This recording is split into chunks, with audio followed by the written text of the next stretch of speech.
Hello, everyone. Joshua Jones here with Good Luck, Have Fun, Magic the Gathering, GLH, EffinAMtG here with the Domanaria standard deck tech. Let's go ahead and get this kicked off with what we're trying to do here today. So, I call this deck the Host of Combat, basically. It's trying to get Combat Celebrant and Home of the Host onto the battlefield so that we can get infinite combat steps. This combo is highly unlikely to ever happen or be effective, but it is possible, and it's a two-card combo. So you go turn 3, Combat Celebrant, turn 4, Helm of the Host, turn 5, you equip Helm of the Host, and then that's it. So the earliest is turn 5, like on some God hands with like no interaction yet, because that's not a thing in Standard, right? And then there you go. So the Host of Combat is what we're trying to do here. We're running 3 Combat Celebrants and 2 Helm of the Host. So Combat Celebrant is a 2 in a red for a creature that's a 4/1 and says if Combat Celebrant hasn't been exalted this turn, you may exert it. Not exalted, that's another mechanic altogether. Exert it when it attacks. If you do exert it, then you untap all other creatures you control, and after this phase, there's an additional combat phase. So basically, Helm of the Host here says at the beginning of combat on your turn, create a token that's a copy of the equipped creature, except for that it's not legendary. If it is legendary, and that token gains haste. So if you play Combat Celebrant on turn 3, Helm of the Host on turn 4, or whenever you do it, but if you do the one and then the other, then you equip it for 5, like I said, then you go to combat, you exert Combat Celebrant.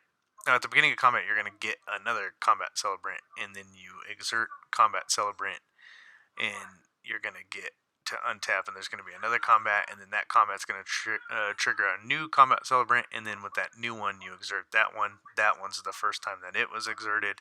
So, yep, there you go. And then you get infinite combats from then on out.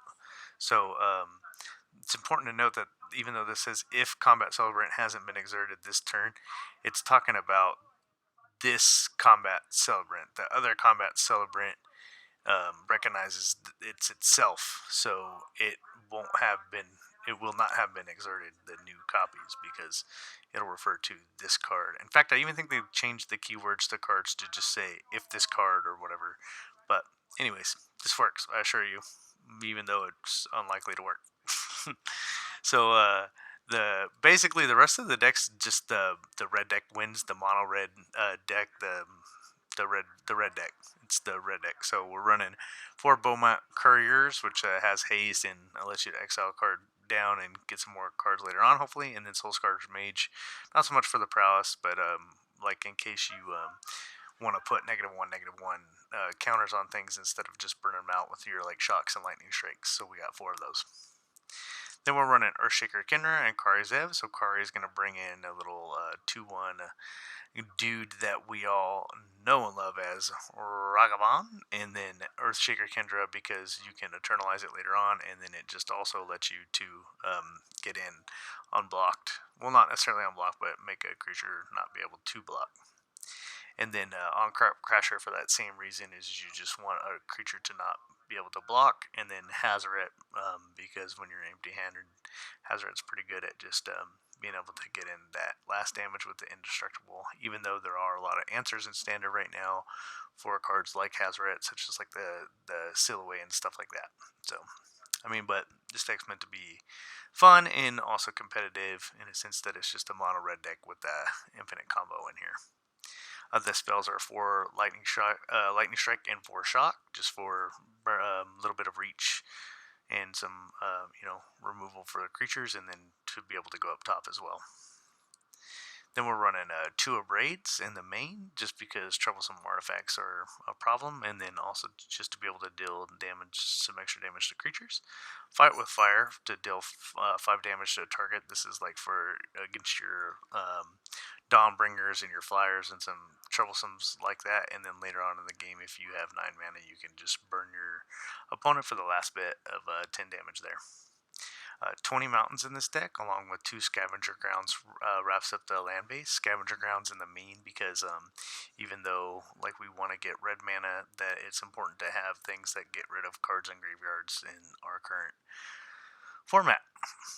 As far as the sideboard goes, we're running 2 magma sprays against we'll bring those in and take out some of the other instant burn spells when we're playing troublesome to deal with creatures that keep coming back, like scrap heaps and such. The braids are for, like, the God Pharaoh's gifts and hard to deal with artifact decks.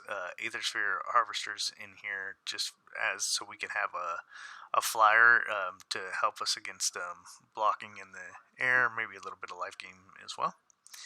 And then we're running Goblin Chain Whirler to deal with other like fast decks that are like one toughness decks and to buff up our toughness with the Chain Whirler too. Like if you're gonna dump the Helm of the Host situation in game 2 or 3 or whatever, then you're going to want to bring in Chain Whirler and just get rid of those 3 combat celebrants, even though that is kind of why, not kind of, but why we're playing the deck. Like, we're trying to have fun like that. So, but if you got to do what you got to do. Glorybringer, just to bring in against mid-range to have a flying threat and to just be able to deal a little bit of damage. And then the Chandras are for against control when you need extra cards off the top. And then just if you can resolve one, then and get to that ultimate, you're just going to be set. As far as the price of this deck, you can get it for about $88 from multiple packages, or $108 and 3 different packages from TCG Direct. You can find this deck list on MTG Goldfish at 1096404. That's the deck number. It'll be linked in the description below. And then, that's it. Combat Celebrant Helm of the Host of Combat, or if you want, the Helm of Celebrant. I don't know about that one, but this deck's I don't want to deny that like $100 is $100, but it is standard playable. I think that it can win you some packs, like because it's just a mono red deck that has some reach, and then it just has this fun, goofy little infinite combo that if you ever get off on turn 5, I'm sure you'll just be wanting to do reverse worm and all kinds of other silly dance moves in front of your opponent, and I don't know, you'll probably laugh and have a good time about it.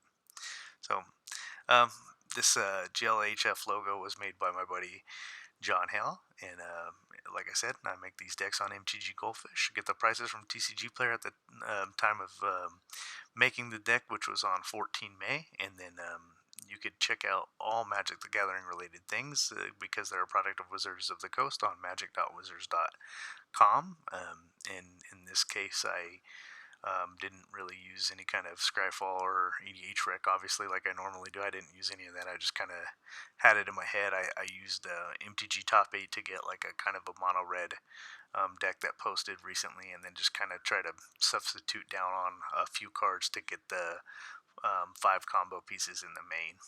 Alright, if you want to email me, find me at EffinAMtG@gmail.com. I'm Joshua Jones with GLHF-MTG. Please like, share, subscribe, hit the bell, and leave me a comment below and tell me what you think. Honestly, if you go turn 3 Combat Celebrant, turn 4 Helm of the Host, turn 5 Infinite Combats, if you get that off, let me know in the comments. That would just be awesome. I don't think it's going to happen, but it'd be cool. See you next time.